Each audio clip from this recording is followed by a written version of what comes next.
2011. 2011.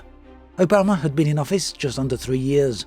The iPhone 4S was the latest, shiniest tech. GTA 5 was still over 2 years away. The PlayStation 3 and the Xbox 360 were still current gen. And Star Citizen entered early development.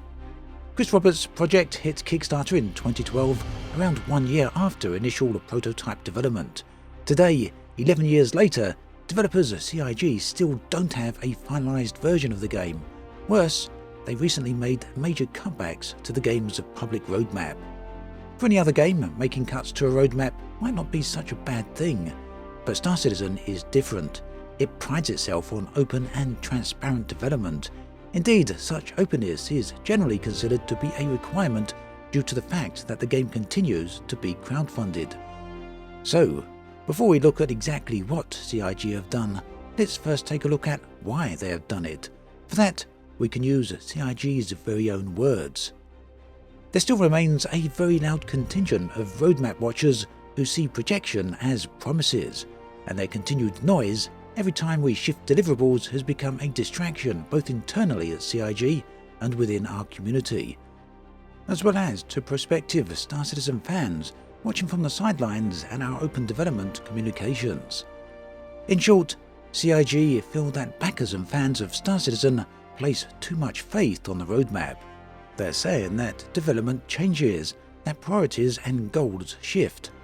They also seem to be implying that Star Citizen's backers and community just simply don't understand game development. So, have backers had it wrong all these years? Is the roadmap relatively pointless, something vague and ever-changeable? Has Star Citizen's roadmap always been such a case of shifting priorities? Well again, CIG can answer that one for us too. With this release of the roadmap, what we put in there is what we can achieve with what we have right now.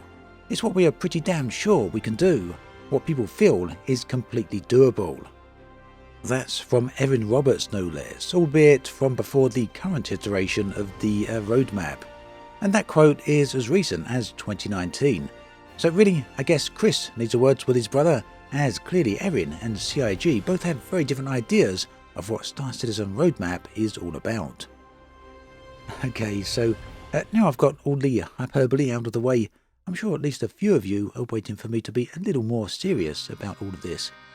So, being a little more serious and a little less reactionary, what exactly is going on and what have CIG said? Well, it all began with a regular update from CIG and CIG's recent Roadmap Roundup, a regular series. They made a few announcements. Essentially, they want to change how they are presenting information about Star Citizen's development.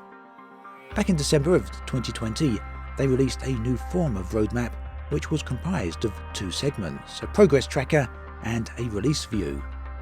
The progress tracker details the tasks that CIG are currently working on. It gives insight into their current status and progress.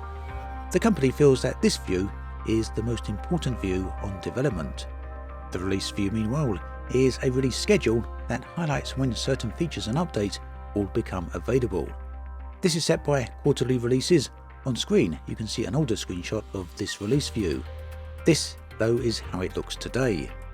The big change CIG have made then is to the release view. As you can see, previously it showed the next 4 releases. Now, after the change, it shows only the next release. This means that backers are now blind to the future releases. It's only possible to see what content will be coming to Star Citizen over the next few months. The reason for this change, as CIG themselves have said, is because they are continuously missing release dates and regularly cutting or delaying features, and they say that due to the nature of development. Naturally, some backers express disappointment when this happens, or as CIG themselves put it, backers' continued noise. This, they say, has been a problem for them internally, all of this noise. They also feel that it is a problem for prospective backers, people watching from the sidelines who are deciding whether or not to back the game.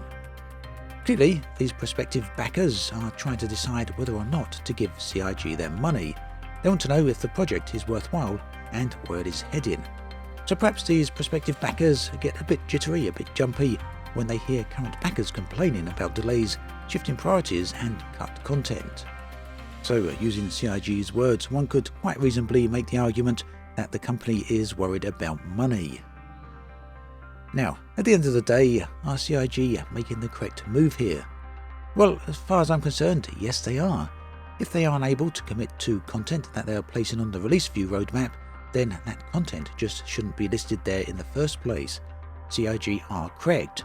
The company shouldn't be telling backers to expect content when that content has a good chance of not arriving. So yes, I do feel that CIG have made the right move here. But they haven't done it in the right way. Telling backers that they are making noise is churlish. It's a clear expression of frustration from CIG and aimed directly at their backers. It also suggests that CIG are taking their backers for granted. Beyond that, however, there is a far wider issue. 2011. 2011. Why is Star Citizen still in early alpha after 11 years? Now, I'm sure the Star Citizen fanatics out there, they're going to tell me I just don't understand game development. Well, according to CIG, neither do they.